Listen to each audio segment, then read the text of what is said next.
This is what you love to see. This is what diversity looks like, ladies and gentlemen. This is it right there. Boom. Shaka, me and my girls. Me and my golden girls. You're probably saying, you sound really stupid right now. What are you, dumb? Are you drunk? You had a little eggnog? What's going on? A little extra bourbon sippy sip on the New Year's nippy nip? Yeah, ladies and gentlemen. No, I'm just happening to repeat what a CNN star anchor said. Just flip a few things around. Black faces, diversity of viewpoints. We love to see it, says Abby Phillips of CNN. She was tweeting this photo here. This is her and an entire panel of, quoting her, black faces. All right. So if it sounds dumb one way, if me saying the Golden Girls, white faces, diversity of viewpoints, love to see, if it sounds dumb one way, doesn't it sound dumb the other way? Right? Like, again, get canceled real fast by saying you love seeing white faces on TV. But how is it any different? I don't get it. Diversity of viewpoints. We love to see it. Again, that's racist. So, I don't know what else to tell you, man. Like, if you're upset that the entire white panel, then do you have a right to be upset about an entire black panel? I actually tweeted this. White faces, diversity of viewpoints. How else has she been met with these responses? I don't see any diversity. Everyone is black.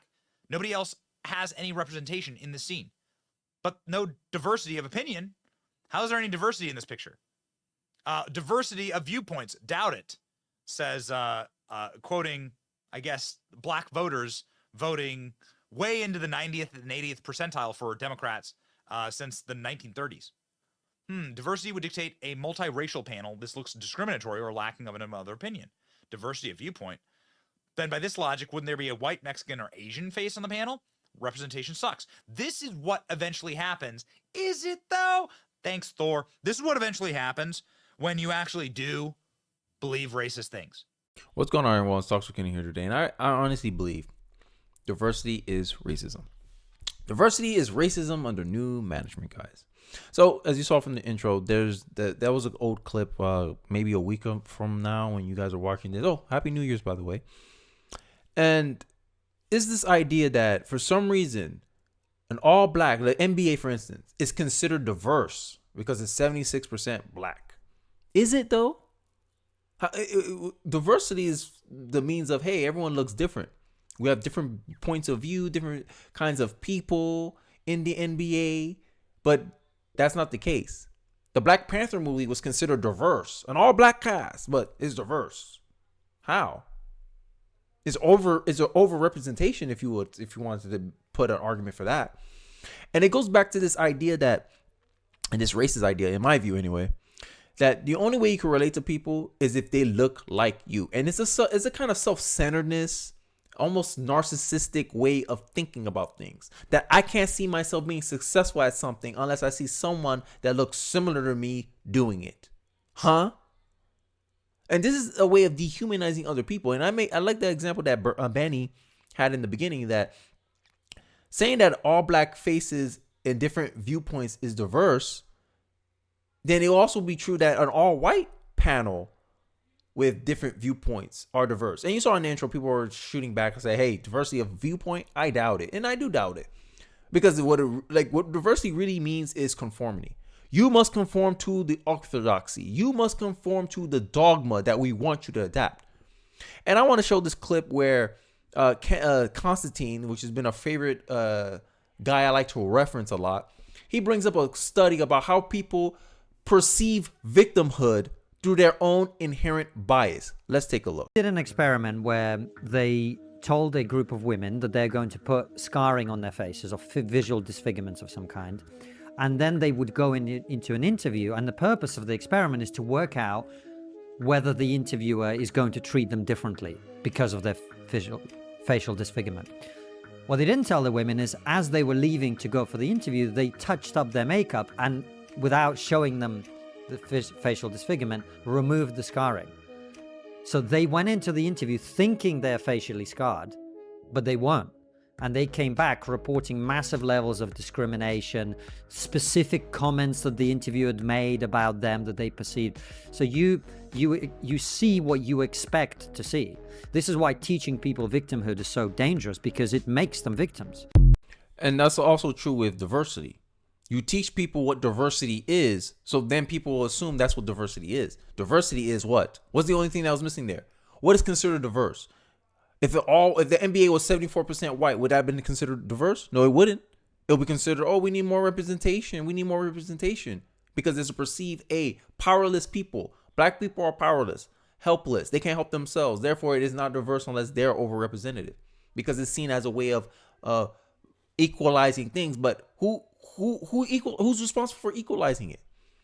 It's a very I say the bigotry of low expectations, but is this idea that black people are helpless, minority people are helpless, that they can't control their own fate, that their fate must be decided and acted upon by white people. Isn't that in of itself racist? Isn't that in of itself European, Eurocentric? A lot of black people would like to throw that label at me. Oh, you think like a European, you have a Eurocentric way of viewing things. But isn't it Eurocentric way of viewing things when you saying your fate as a black person is determined on the benevolence of white people? Isn't that the same thing? Or am I seeing it wrong? Because I don't believe my skin color holds me back, or my gender doesn't hold me back. Nothing holds me back in this life. Only my own efforts and my own abilities and my own talents. That's what holds me back. And in school, in public school, especially in left-wing thought, diversity and inclusion, the DEI programs and all this social emotional learning, critical race theory stuff, anti-racism stuff, they condition people to look to be victims, right? Instead of a scar, they say, hey, they condition black people to say, look at your skin color, perceive everything as a slight against you, perceive that people are treating you differently. When people treat you negatively, it's because of the color of your skin. That scar example is the perfect analogy, perfect study to articulate and illustrate perceived victimhood. And that's what diversity is. Diversity is acting upon an imagination of perceived victimhood. And when in reality is discriminating against other groups of people because of the color of their skin. Oh, you're all white panel? That's not diverse. All black panel? Diverse. And it shows you, like, when within the intro they showed that black people overwhelmingly vote Democrat. So how is there a diversity of viewpoints? Why you didn't bring Brian Donalds on for that one? Right? There's I can show you countless examples that diversity doesn't mean diversity. Diversity means conform. Diversity means you may look different, but you better think the same. Because I remember there was a story with Brian Donalds. He tried to join the Black Caucus in the United States, and they rejected him because he didn't represent black people. Diversity is conformity. Right? So I want to end this video off with this case, this clip I found on Twitter of a biracial woman talking about how she does not celebrate black men dating white women. A biracial woman saying this. And this is the kind of thing diversity will continue breeding into our society until we call this ish out. Let's take a look. I love Jonathan Majors. There was something in me that felt, I bet he has a white girlfriend. And when Antoinette revealed to me that he was in Sweden somewhere with a blonde-haired white woman, I don't celebrate that. I'm not going to celebrate their children that they have. Oh my God. It doesn't make me be like, yes, like, some people together, you're like, I love them together. That's how we all got here. A white woman and a black man. Help me through this. I don't have a logical answer. Yes, you see that, you heard that. Wow. Biracial, when we all came from, I don't know how to logically, you can't.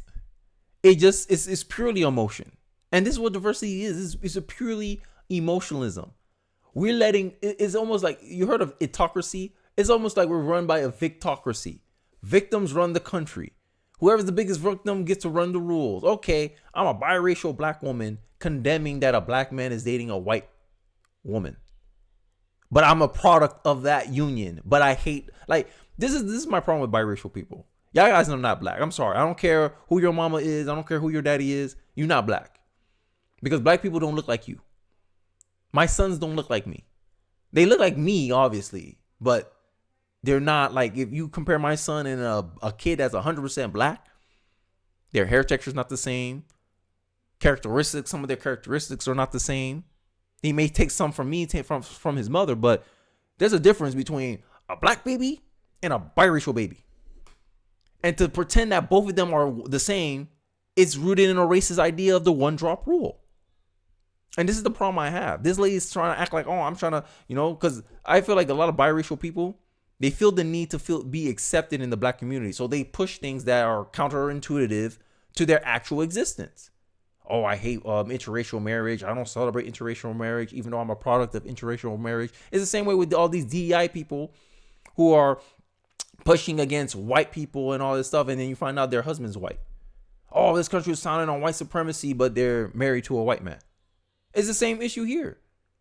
And I think that we need to stop taking these people seriously. I think we need to, 2024 and beyond, we need to really push back against this idea of helplessness, because it's a learned behavior. Victimhood is a learned behavior. And I think until we unlearn this, or we get people to unlearn these prejudice biases that they're formed and they're educated into, especially our public school system, they're a big perpetrator of this.